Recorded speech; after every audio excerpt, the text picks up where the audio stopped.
then we'll go on the outside. Patty Sullivan, board member. Julia Brum Edwards, board and committee member and chair. Eddie Wong, board member. Mary Kane, senior legal counsel. Frankie Silverstein, student representative, and I use she, they pronouns. Terry Proctor, Communications Department and Technical Support. Kara Bradshaw, executive assistant. And Roseanne Powell will be back shortly. Okay. And we do have Jonathan Garcia now on virtually as well. Great. Thanks for joining us, Jonathan. Thank you. So I sent around Eddie and Patty just an overview, and I'll to Frankie as well, just about the committee's work. So just as an overview with sort of legislating or the policymaking committee for the board, we make recommendations. We don't actually take formal actions that are final actions. All of our actions are recommendations to the board. We have 3 board members, and Patty, thank you for joining us.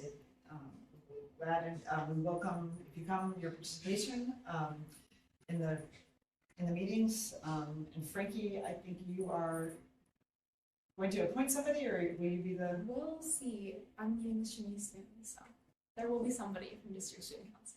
Awesome. So students always add a lot to our committee. We have essentially there's 3 bodies of work we do. We create new policies, we revise policies, and we rescind some policies. And they're mostly in the middle category revisions because Portland Public Schools has been in place for a long time, so there's a lot of policies that already exist, so a lot of times it's revising policies, although we do have sometimes new policies either the legislature asks us or mandates us to make, or that we decide, for example, last we had the climate policy, which was a brand new policy. Another one was I was going to say, I was trying to remember the exact name. Was it adult professional conduct? Or, yeah, adult professional conduct, which was a major body of work for in 2017. And then the other thing will have coming to us are potential rescissions, and those are things that are recommended that possibly are no longer needed, but of course it's the committee's decision about whether we want to recommend that to the full board. Generally, all the amendments happen in the committee, and then they get recommended to the board. The board has what's called a first reading, or kind of an introduction. There's then 21 days of public comment, and usually there's a committee meeting during the public comment or right after, and then if there's public comment, we might consider it, we might make changes, board members, board members, if they're not on the committees, could potentially make changes, or committee members can suggest changes. If the changes aren't really substantive, we can go ahead and have a second reading or adoption. If they're very substantive, we might have another first reading, the process goes on. So, And a date of the 21 days. yes. So we do try and, as we send things out, have them be in a, I think it's supposed to, final. We have done our work here in the committee. There is a meeting schedule, and Roseanne, can you set the dates out? Pardon me? Did you send out the dates of the? Kara sent out the dates. Okay. Great. So people just need to let her know availability and get those scheduled. So they're generally every 3 weeks on a Monday, except for there's a fair number of Mondays that there is not favorable. But there are some Mondays that have conflicts, so we meet later in the week so that we don't get a huge gap in the work. And I listed some potential, so generally there are, because while it's a new board, it's not an entirely new board, is that we have some things that are carried over from previous sessions. So I listed some of those. Probably the biggest one is relating to foundations paying for school staff, and we'll want to, as best we can, maybe pull together the key pieces of information related to that, and we've had a fair amount of community engagement around it. And it'll be on a future agenda, but that has been going on for 3 to 4 years. Now. Maybe 3 years. Yeah, I've had people call me. Already, yeah. Yeah. Not surprising. And then some of the other items came out of, and it's great having Eddie on the committee. And in a committee, it's less formal, so we don't need to call each other unless you're directed by your directors. But Eddie was on the Southeast Guiding Coalition, and so some of these issues are ones that came out of things that were part of the Southeast Guiding Coalition, things that either didn't work or could have worked differently, more in service to just the different parent communities. And it will be good to at least have a discussion about them before we get into any other work. Hi. Good afternoon, Michelle. So I was just going, just doing an overview, and we dropped off the committee. We did our introductions, and just talking about some of the carryover work in the foundation policy, but also there's a group of potential policies that coming out of the Southeast Guiding Coalition, some things that relating to either boundaries or notices or engagement around closures, conversions, mergers, that will be important for us to talk about before another round happens. So that is the body of work, and I would, I sent out to Eddie and Patty, but we'll send it to you as well, the policy on policies, and it basically describes that anybody, pretty much anybody, as long as you're within the PPS boundaries, can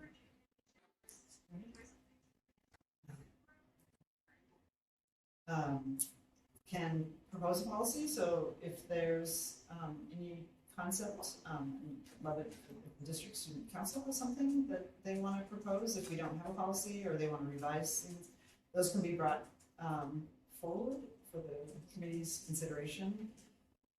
So if there's something that would be a policy for X to happen, well, there might already be one, that's always a good thing to check, or it may need to be revised.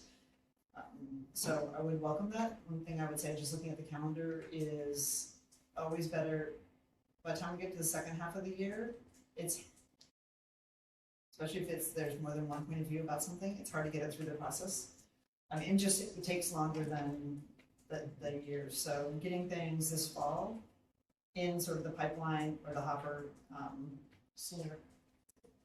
And were we not told at Harvard to, if we have to create tension or to seek tension, because that means if we have tension in the organization, we're doing our best work. Oh, I'm always all about tension. Yes. Dive right in. Yeah, so actually, I mean, those are the ones, and the climate policy, I think, is a great example of some tension between community, board, staff on how to do that. It was a big issue, but it was quite a process, but I think we got through the other side all together and created a very bold policy. But yeah, anytime you want to add tension, Michelle, Feel free. feel free. I do have a question. I know this is our first meeting. Do we have spots for community members on this committee? We don't, because that is not in our policy. I was thinking You could about that, because offer it. okay, I think it might be a good idea. I'm remembering a conversation I had with somebody on School Board Partners who meets with members of the NAACP.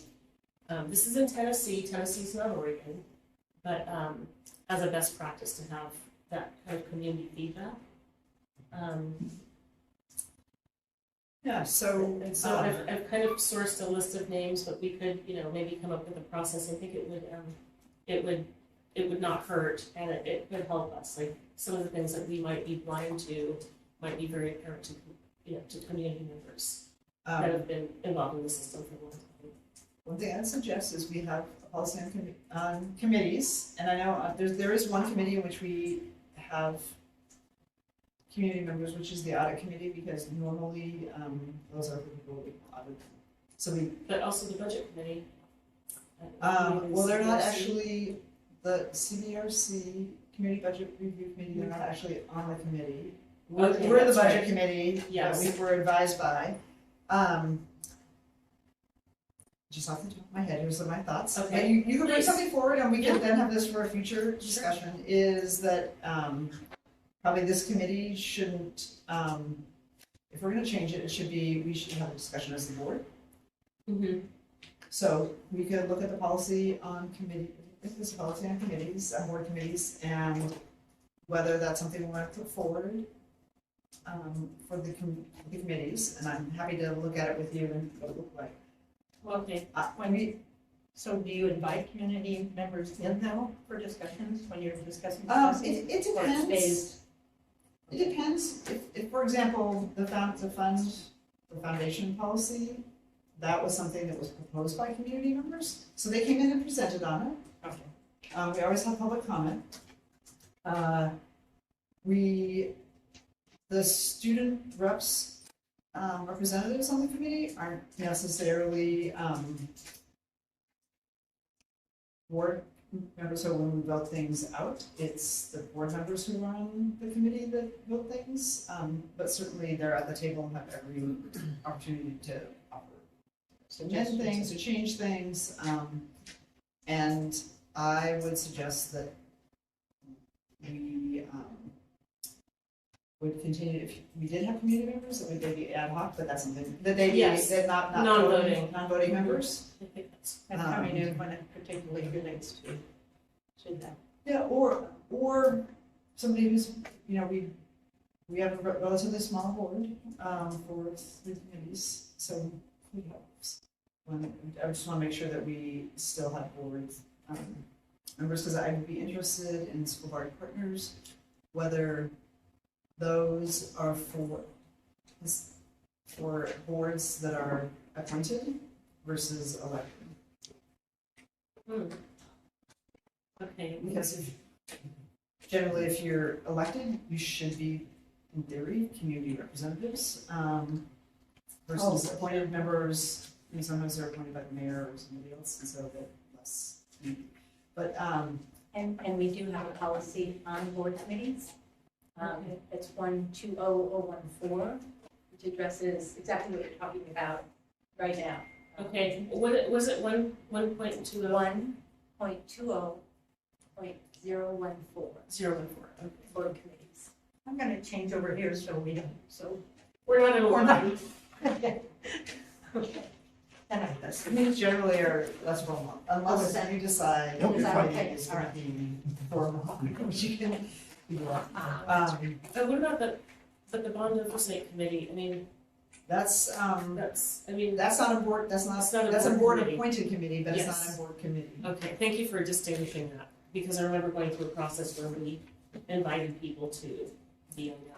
Yeah, just like our community climate committee, there's 9 people, but they're all community members and they provide an annual report. Advisory, Yeah. and, yes, okay. It's a little bit different. I think it's worth the conversation, so I'm gonna add it to a future agenda, and Okay. I might ask before the meeting, we bring it up, that if you have something specific. Okay, and I will verify whether school board partners, if there's any differentiation between elected or appointed. Most of the people in that fellowship are elected. Very few are appointed. I think Chicago might be an exception. Okay, so there's an example of, if you're Small. afraid of ideas. And that would be on our list of amending current policies. Yes. So there's, where'd you go? There's a policy on just about every topic.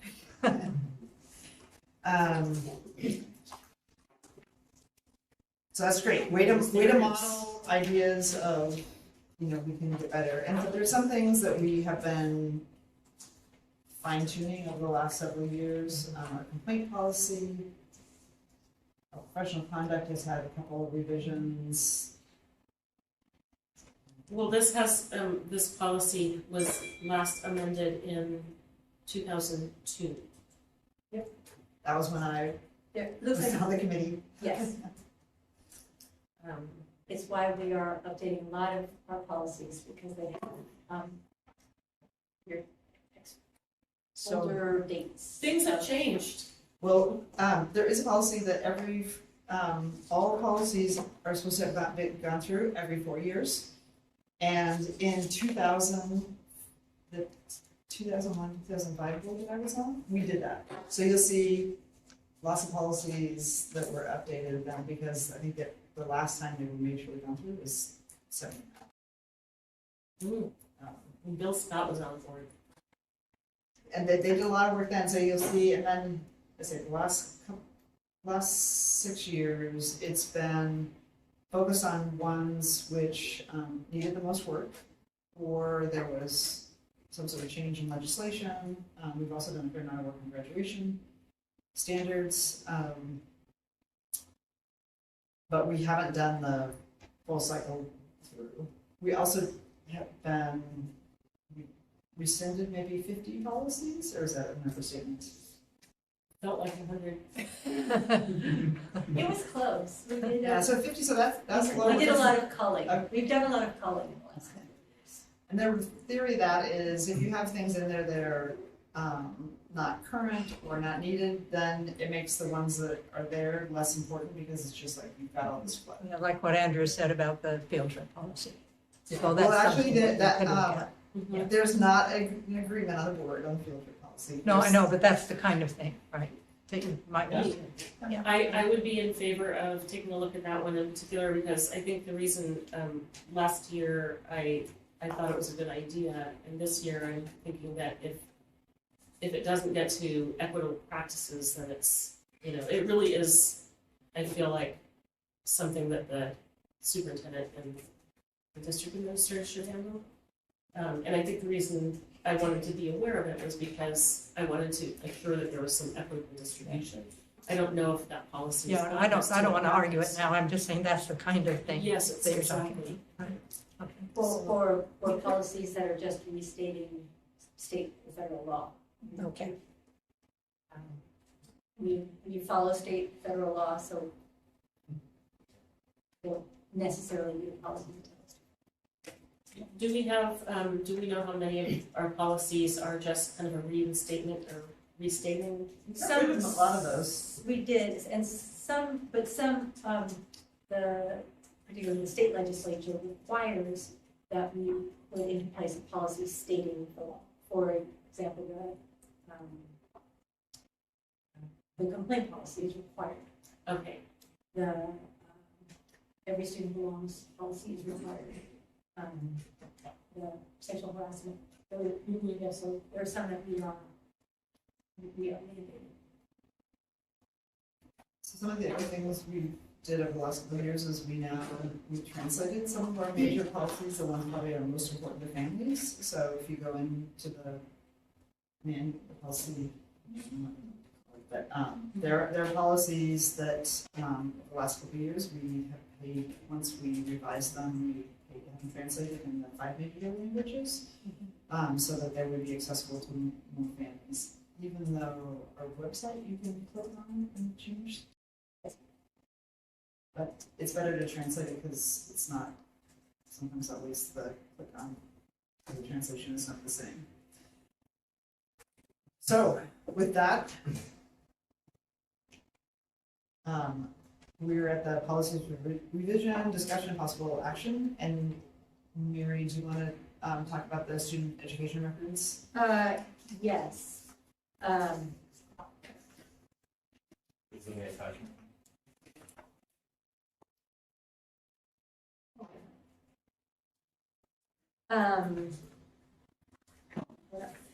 So the student education records policy was last amended in 2002 as well, so it's a bit dated. We worked with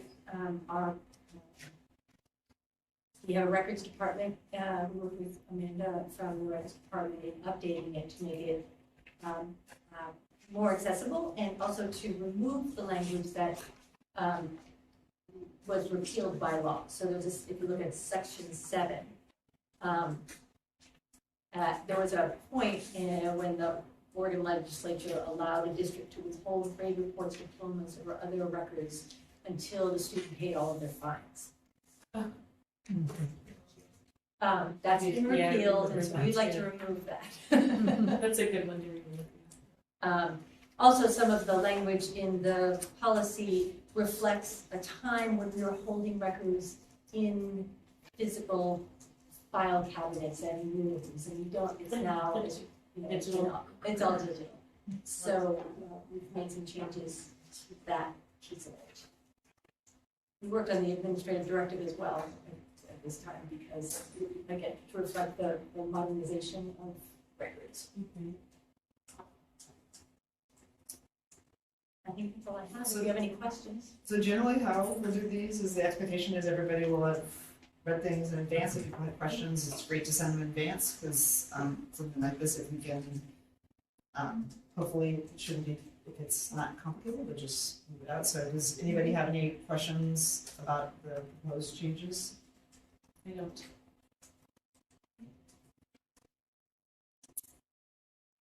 Patty? It may not be withheld there on 8, it's just because it was not needed, right? I'm sorry? On number 8, where you crossed out may not be withheld, Yeah.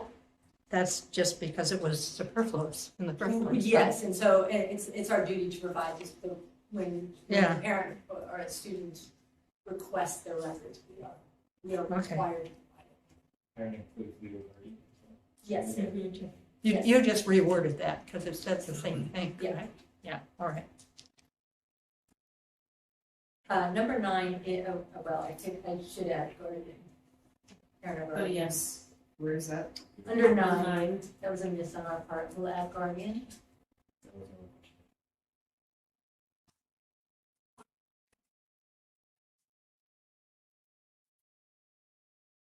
question. Okay, if we add or guardian to number 9, does somebody move this out of committee? Yes, we should. Any objections to moving it out of committee or to the full board for first reading or introduction?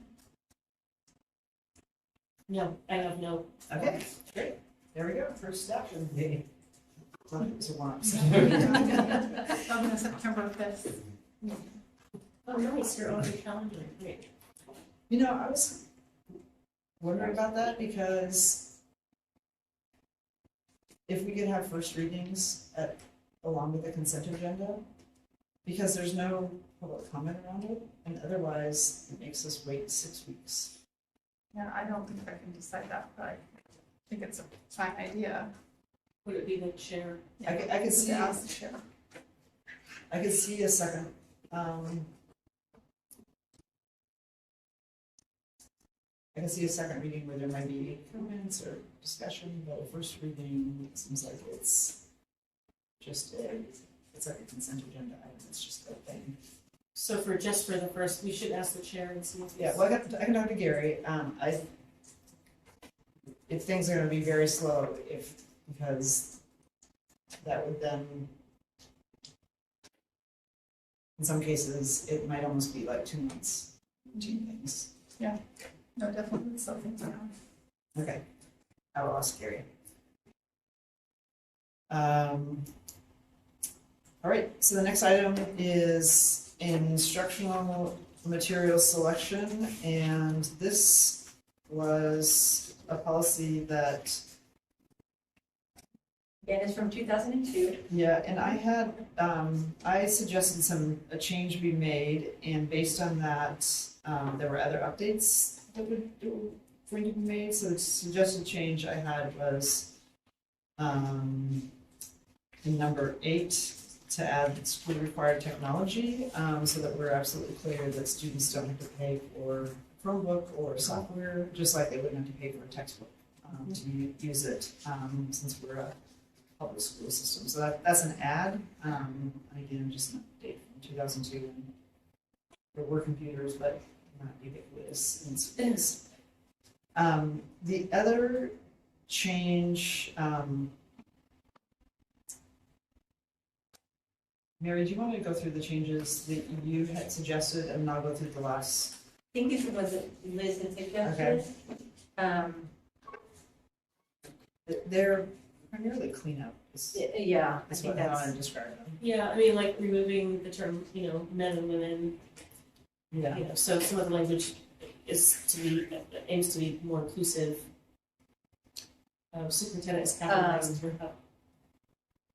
That's interesting. I think there was a change that was suggested. Oh, of removing the staff has an affirmative responsibility to organize. Was that yours or Liz's? Where is that? Under 5.2.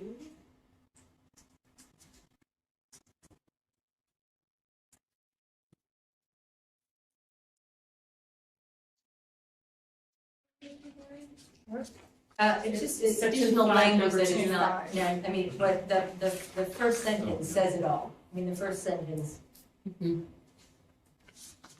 sets up the expectations. of the- Because you shouldn't, if you're going to be using materials of food bias, you shouldn't have. So, Yeah. is there anything else you want to add? No, 'Cause I have three places where We're off, wanted to make some additional changes. Right.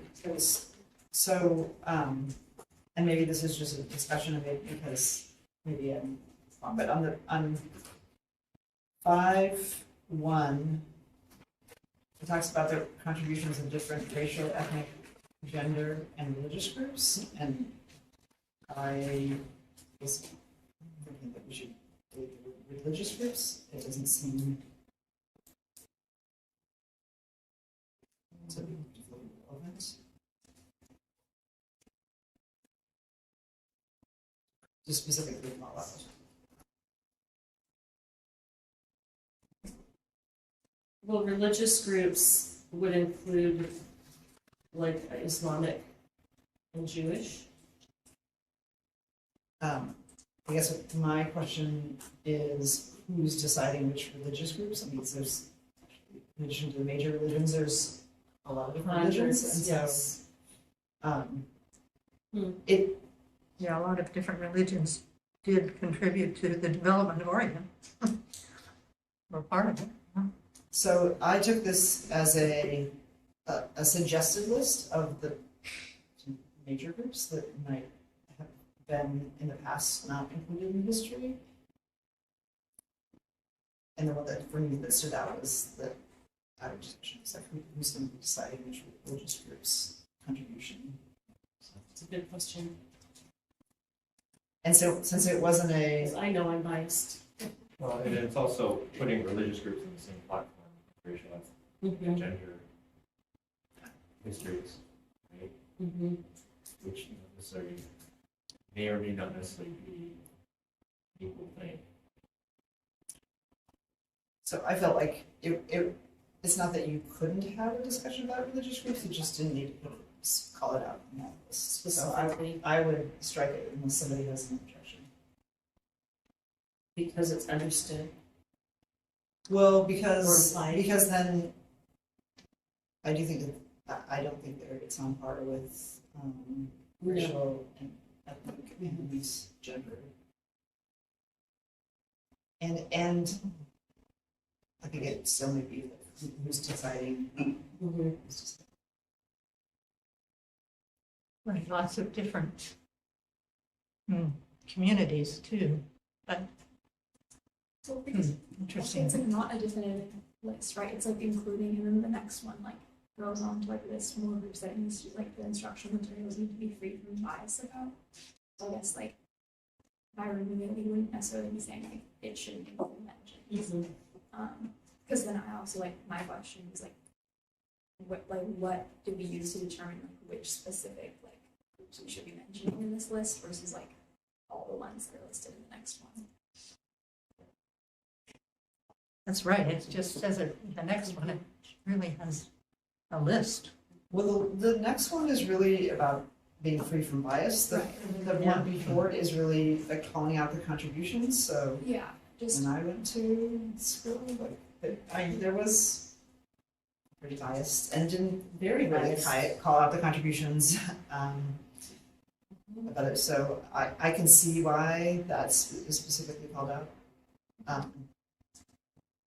well, my question was more about like, yeah, just like what specifically like determined that these like were the things that were gonna be listed, because they are different, like what the 2 points is. Well, number 2, my guess is those are protected classes, Mary, Mhm.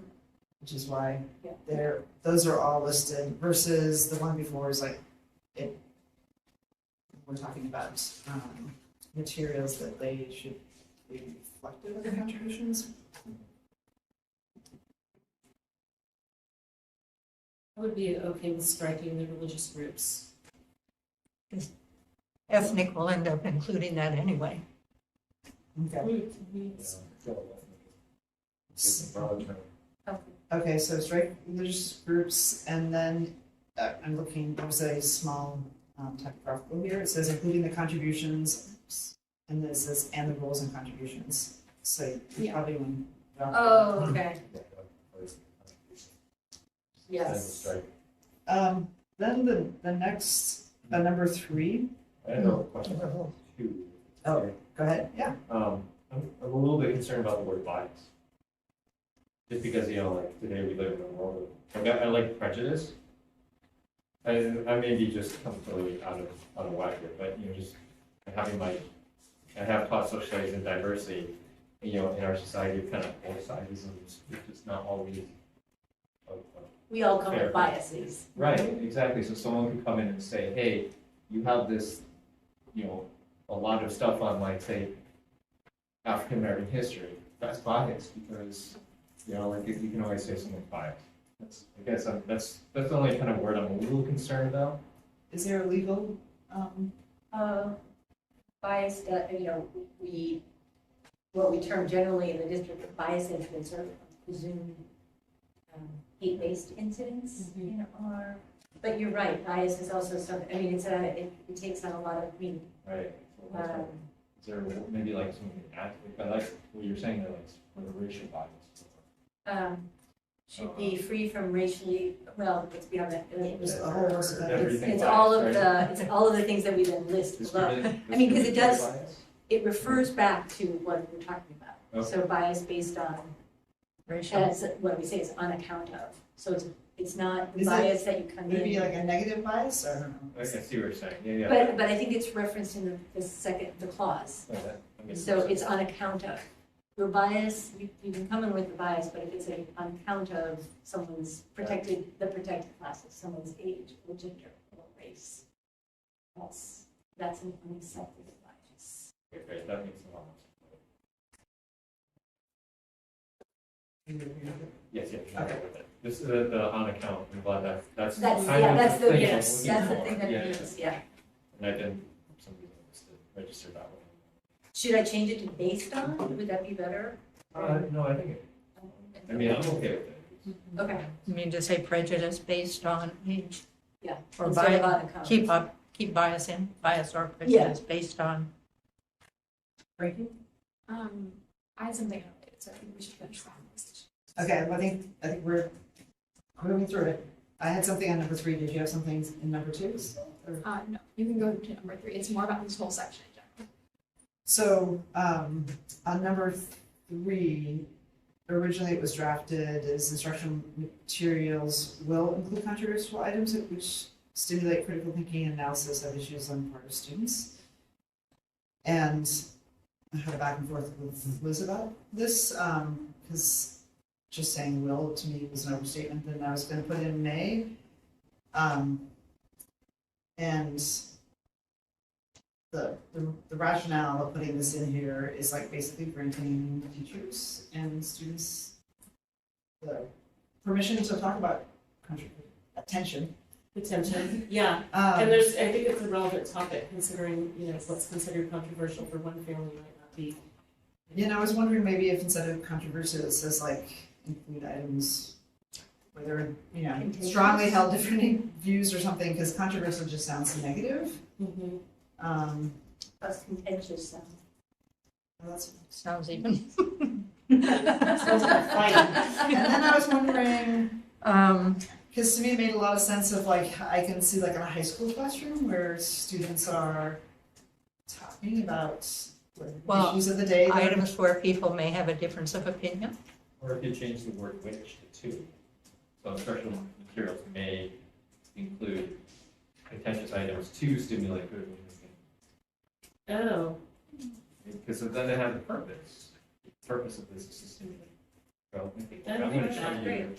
a I like really that. radical thing yeah. to stimulate your thinking. I was feeling I would have wanted to be in your classroom. Oh, yeah. We're trying to be efficient here. Just change one No, word. it's changed one word and it gives it a purpose of raison d'etre. Okay, and the other thing I was wondering then later is like, is that an expectation for high school? That's okay for high school, but, you know, elementary students, parents might feel differently. I think that, like, obviously, we know that there are different, like, levels of how deep you go into topics depending on age, but I still feel like critical thinking skills and, like, having discussions about issues is okay for elementary schoolers, and I think, like, that should be encouraged. And I like, agree that parents might have different views on that, but I feel like this is also, like, a pretty, like, vague thing. It doesn't, like, specifically dictate how they're doing it, it's just, like, thing. And we also, even if we just put may, and it's Because it'll be different critical thinking skills for very different. Okay, for the two. Very It young would be children. age Former appropriate. teachers. Very young I children. was gonna say, do we need to add in Critically. like, just like, grade level? Well, at the developmental level of the child. Presented Well, the at the, problem is if you add that, someone can come in and argue, Yeah. hey, this is not development appropriate for my kid because they Nice. don't like the materials, not necessarily because it is, Right. right? So I feel like there's My a high danger school's too in adding young. limitations. Right? Patty? well, certainly young children think very critically. So I just think we can keep critical thinking in there and Just be leave it in there? sensible, for heaven's Okay. sakes, that you're not going to. Well, and we should say this is like, you know, we can write a policy and talk a lot about a different, you know, spend a lot of time talking about a single word. But we also do count on our staff to use good judgment when they implement things. Of course, yeah. And it's also, yeah, part of teacher training to practice best practices, which includes development of the, you know, according to research. Developmentally appropriate practices is put in your brain till you want to scream, but yeah. Our portrait of a graduate includes critical thinking as a expected. So we're gonna change instructional materials may versus will. And then we're gonna change which to two.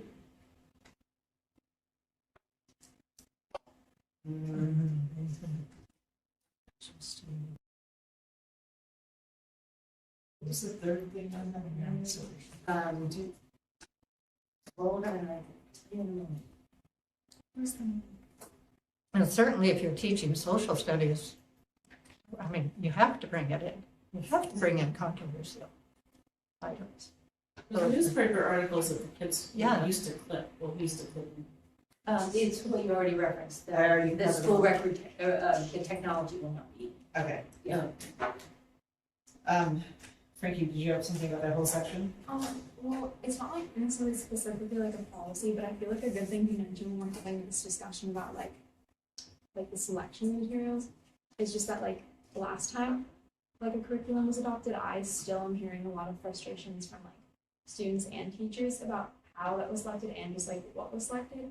So I was wondering like, I don't know if it would necessarily go into policy, but more of like administrative directive, but like really making sure that like we have a clear-cut way that we're getting people's feedback and input on the curriculum. Because I know in my experience, like it was a closed door session that was technically only open to teachers, but one of our teachers let us go. And it's like during the school day, so a lot of teachers couldn't make it because it was only for them, so they couldn't like leave their classes. So I was just wondering if anyone knows like what is our practice right now? For the curriculum adoption? Yeah, and just like instructional materials. Do we have, is there an administrative directive that says there is one? What wit and wisdom, Oh, that's, the curriculum. We're guided by the state Department of Education that sets out sort of standard expectations, and the curriculum is developed by our Office of Teaching and Training. But we do have a process for how teachers and families give input to that. My question is like, I know it was about like the English textbooks and then also like the math stuff, like when it happened. I was just wondering because like there was like a lot of like stuff about like just like the inclusion and like the diversity, but I've also heard a lot of frustrations from teachers and students about what was selected based on that. So I was kind of like wondering about like how we're held accountable to what we're putting in this policy. There is an administrative directive that talks about that and talks about when a parent or it's, I think it's broader, I have to look it up, when a community member objects to certain curriculum. And so then it goes through an appeal. So it goes through a review process. I think I'd also like Dr. Armstrong can share with you how that Okay, into consideration. Yeah. So, It's not really, I guess, like for me, like I wasn't talking about complaints. It was more about like beforehand, just like opportunity to like Yeah, give. I'm not talking about complaints, I'm talking Yeah. about the yeah, that's what I think we can definitely have her share that information with you. I couldn't speak to it specifically. I mean, I think it's a good issue to raise now that you're on the board. So there's two things. Obviously, the board approves it, voting on it, but that's after a whole process has been done.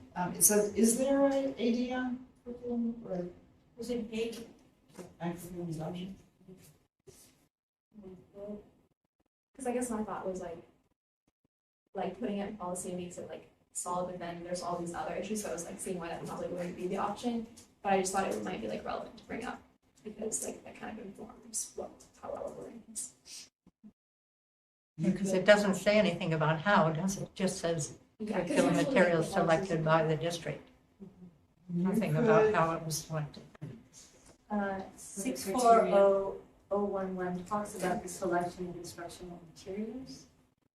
Talks about committee review and the criteria used. Is that an AD? Mm-hmm. Could you circulate that? Yes, I mean, we don't need to. yes. So we could do one of two things. I mean, and I'll say, frankly, this is a good issue that really hasn't come up in the past because prior to the 2020 bond, we actually didn't really have money for curriculum adoptions. So it's sort of like a new problem.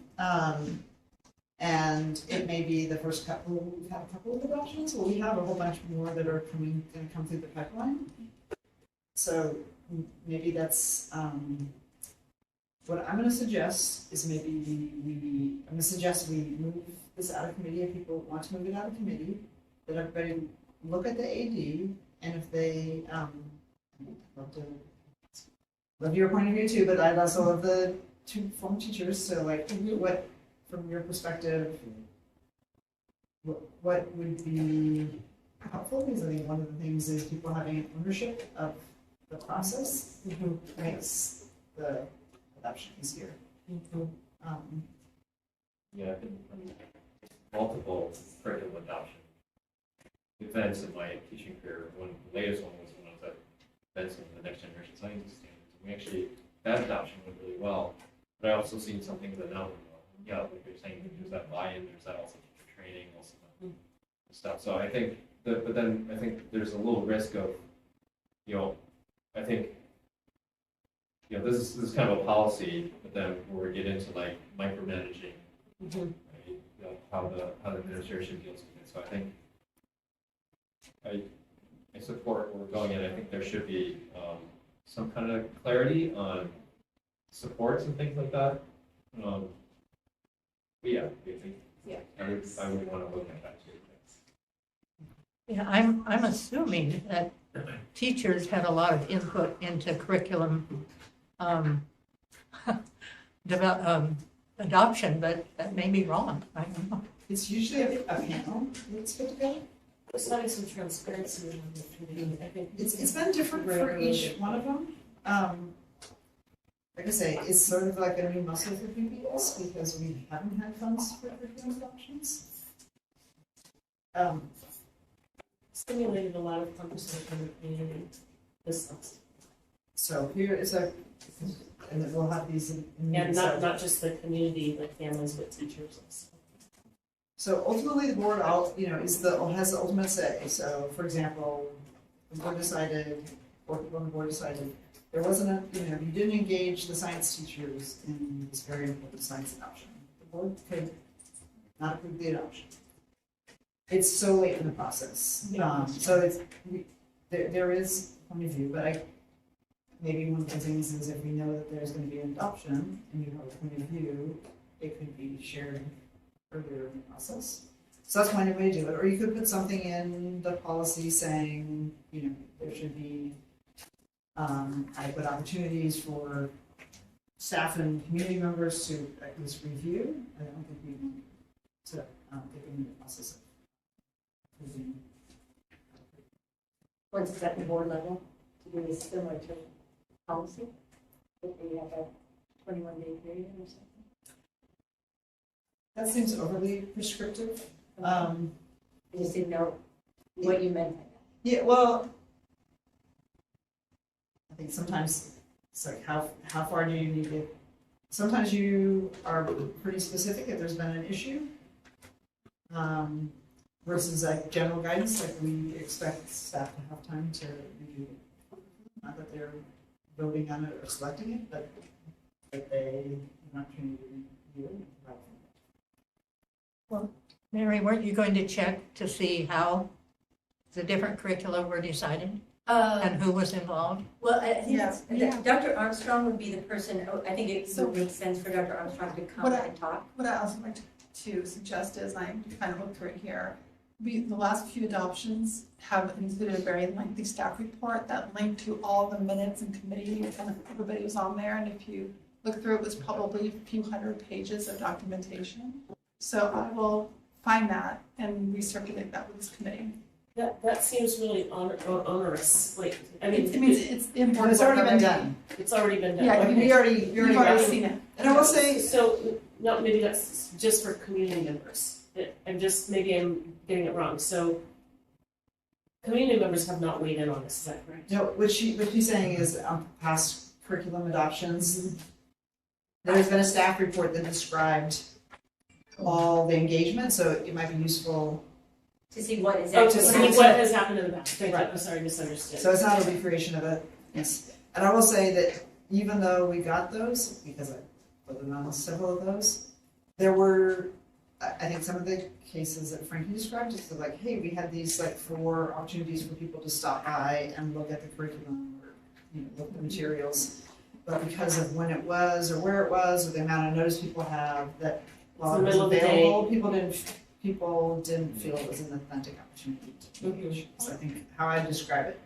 Yeah, I think I would say I agree with that, and also like I'm in favor, like it's okay to like table this discussion because I feel like it's gonna require a lot now. Because I think like I agree with you, like when we put it into the policy, it might get to the point of like we start micromanaging stuff. I just wanted to bring it up because like it's kind of tied to the AD, and so maybe like that's something to look at later and have more discussions about one more time. So, 2 things. So, thank you. And I think what I'm going to propose is that we send it out today for a first reading, and that Roseanne will send it around so I'll find an people can get an example we of have what's 3 been new done in the people who past. haven't seen that. And Mary, if you'll send around the aid. And there are actually 2 ADs, one of which references the community complaint process for curriculum, and the other one is like directly. And so we'll have a first reading, and by raising the issue, so maybe when we have the first reading, also if you want to speak to the issue, in that 21-day period, if there is people who feel strong enough or 4 board members who want to amend the policy, like we can do that after the introduction of the first reading. Thank you. I mean, I like that you bring that up because I think there's potential that, not micromanage, but the opposite, we can actually make it more effective and more effective, right? less, more efficient too. Potential, I think. Be excited about. Maybe Roseanne, if you and Mary can coordinate so that we get one email with That makes here's sense. related That to would be this policy. Okay. Thank you for doing that. Just to keep ourselves We all organized. know it. It's happened in the past. And then, so with the changes, are people interested in, willing to move this to the full board for recommendation for first reading? Yes. I'm wondering about the fees. Maybe charged. Couldn't there be anything about, what if you can't pay for it? I noticed that was somewhere else, I think, for paying. Was that on number 7, section 7? Yeah, No fees charged for regular instructional materials. no, Yeah, but it says school-based number compliance. 2 is the one. And then there's number 3, no student will be denied education. Oh, okay, so that takes care of 2, fine. Which kind of. They may be part of the, but we will address it at a student basis. It's only the, were you okay moving it out? I think. Oh, yeah. Okay, thank you. Great.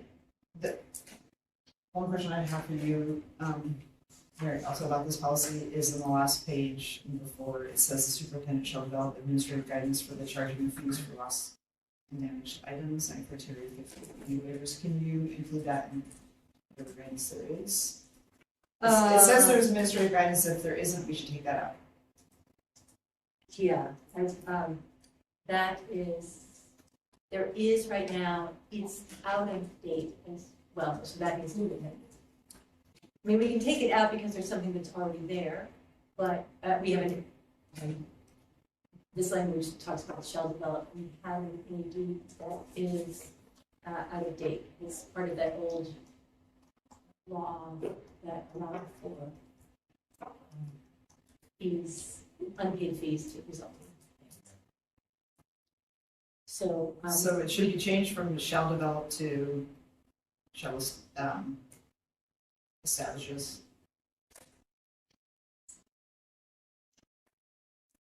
Or just say, there is. There is administrative guidance for the charging of fees for loss or damaged items and criteria for fee waivers. You guys okay with making that? It just needs to be. And if you're saying that's out of date, it would be great if, as this is traveling along, if that gets updated so that we have an updated policy and administrative guidance. If that's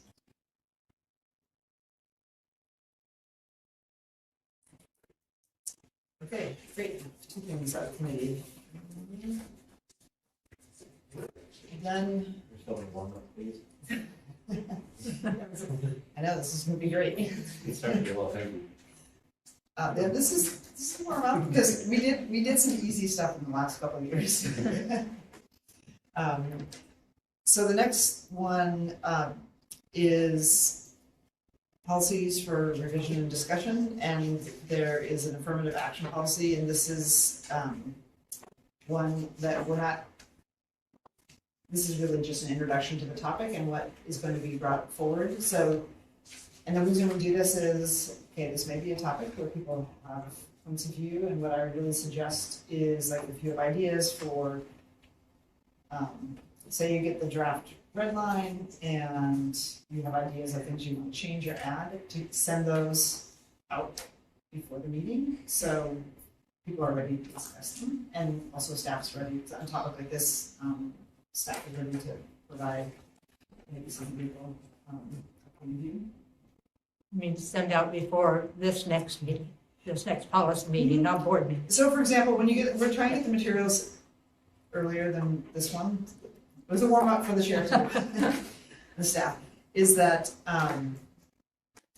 we will send them out, and then if you look through it, hopefully everybody does their, I have a feeling home committee is gonna look at this in advance. If you have a point of view and like, I think we should add this language, or I had a question about this, I would suggest like sending it to me and the staff. So we have that, so we're ready to talk about it, and we can move things along. Also, share it with other board members, like, we think this should be changed, like Michelle had a great addition, and we think it should be changed, or we're updating the materials, just so everybody knows. Yeah. Affirmative action. And it's in the board book. It doesn't appear. Liz said It's not that you'd linked. be prepared, there wasn't anything, Liz said that you'd be prepared to talk about this. Oh, I next can. week. So, yes. So, this came up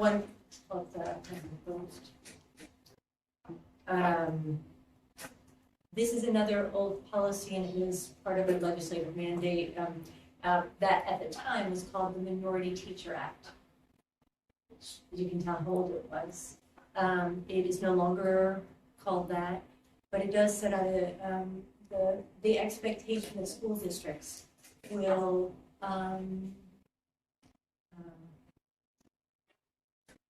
either hiring practices in a manner that mirrors the student population, or which will afford students, particularly students of color, with, as the data shows, provides for a more positive learning experience for some students. So we've changed the language to add that, and so that's what we're looking at. The So it'll be a revision. It's going to be a revision. Is it a new title, it sounds like? No, that was the original title. The state law is now called the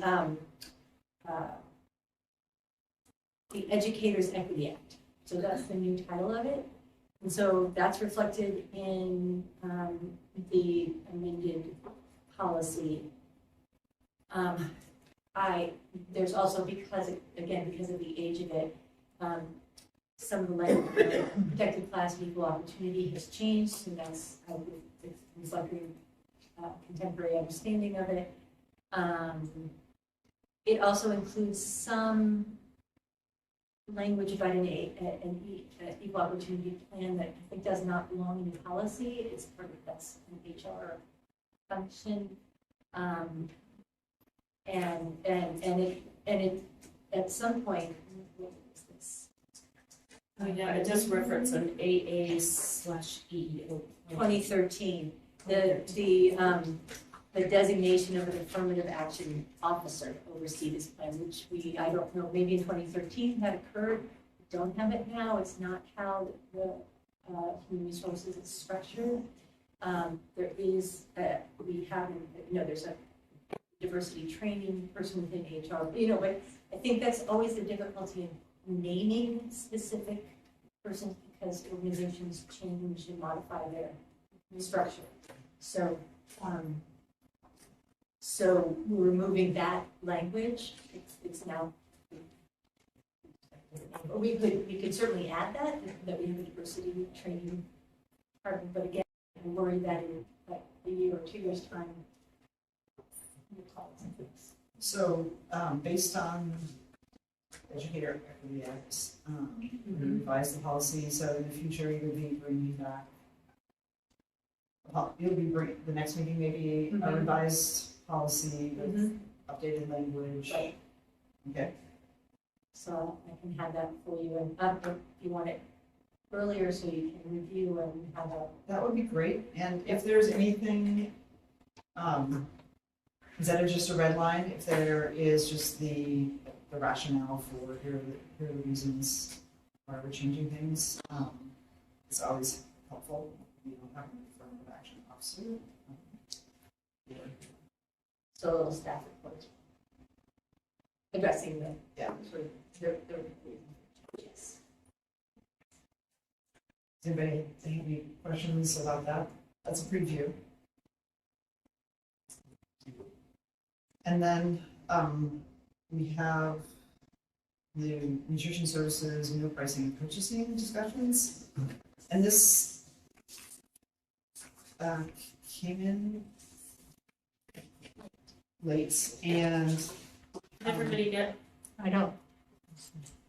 Oh, yeah, here it is. one of the things, because I was here when there was a lot of discussion about, meal prices. And also during the time period in which we changed the rules about, it used to be students got like a yogurt or just a peanut butter sandwiches at a hot meal if they hadn't paid their lunch bills. And that's why the policy got changed, to not allow that. Probably not deliberately changed, it was like, Struggle meal. yeah, you didn't pay for, you don't have enough money, and you haven't paid for your hot meal, so you got, so I guess Although I think at the time, even as we changed it, the nutrition department said, they weren't actually doing that. That was written in the policy, but it was not. Well, It wasn't reflected in the but practice. we had, like, kids had all these fines, do you remember? There was a couple who had no children, and they Fine. paid It like was something just- like it was- $30,000 worth of fines for the. It was the two sisters who got the inheritance from their mom, who was a lunch lady, and they paid off students. And they paid off all the fines, I mean. So there was a purpose why all this, was in here, to say, here's what our values are. That's such a good. So I guess my question is, are we taking it out because we can't imagine we possibly ever do that, and does not reflect our current values, or you actually aren't allowed to do any more by law? Why we're recommending the rescission? Mm-hmm. Well, it was suggested to us that we look at this. You had asked us to look at this as a possible decision, and so one of the things when we went to our Director of Nutrition Services, she vetted it with ODE, and it's not a mandatory policy. And what it's essentially doing is stating federal law. So our nutrition policy has to follow the U.S. Department of Agriculture's National School Lunch Program, Student Breakfast Program. So we have to adhere by all of the requirements, and essentially the requirements that are reflected in this policy are what are in practice now as part of our duty to follow the federal law. Does that include number 4 as federal law? I'm pretty sure purchase of food, because I was also on the which, and all the rules about not being, I know number 3 is part of the federal lunch program, but is number 4? I didn't ask Whitney specifically on that. I can go back and ask.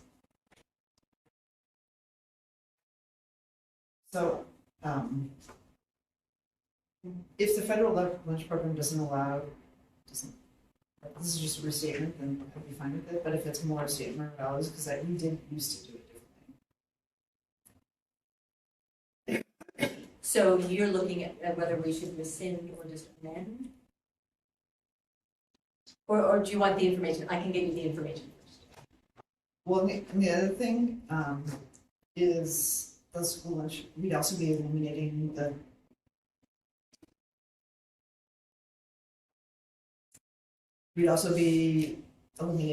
practice of board setting the price for meals. That is a board decision. That's required by state law. That's what? That's a state law requirement. That's a state law requirement. So even if we eliminated it, we'd still be on the hook. That's still on you. Yes. Okay. Do others have questions about? So this is what's suggested now. New, this is old. This is old, This and we're is the saying 2000. there's a recommendation from staff to delete it. Just get rid of student reimbursable meals. They're getting rid of the whole thing. The whole thing. policy. It suggested that this might be better served as, so most of the departments will have a kind of a procedure manual, and it would be more, this information might be better served in the procedural manual. That nutrition services has. Yeah. Already. Yeah. I'm okay with it. Okay, I wanted to make sure you're that okay this, with rescinding it? with rescinding it, as long as we, don't bring back the practice of, requiring students to wear wristbands or giving them. You're fine with the Right, collection because- agencies? Do we know what the, do we know what nutrition services rules are? I mean, we're saying, Well, they're following this, and I don't have their, I don't have their manual, but in my information from. yeah, because like Michelle said, we want to make sure it's not. that we don't forget and, She thought it better served in the nutrition manuals. I didn't look at it.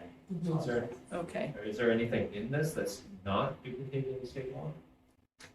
That's what I was wondering, whether 4 is, That's the Forced. What was the answer to that? she was not that I sure. need to look. Okay, I don't know. okay. Or if this is just PPS's, did you see what the values? Well, like I say, I know at a time when that it used to be different, so I'm wondering, like, there was a change in values, and we memorialized it in a policy, Right. which provides guidance to the district. And I'll get that information. I personally wouldn't want to know that, because I'm not sure if the issue, if things are in state law, or nobody, I don't even know where the meal pricing and purchasing policy is. And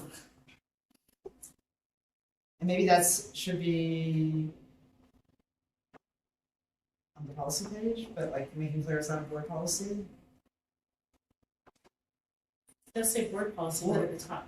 It is important. So, but where is the procedural manual, I guess? Oh, that's what I said. So that's like what each department has their own operating manual, right? And I don't have that. I haven't looked at that. And what I was told was that Whitney believes that this information was better served in a procedural manual. I didn't ask for it. I'm okay rescinding this as long as number 4. Number 4 is what is the information I'll get for you. Frankie, do you have? Okay, so we're gonna hold off and give them the answer. Helps on that.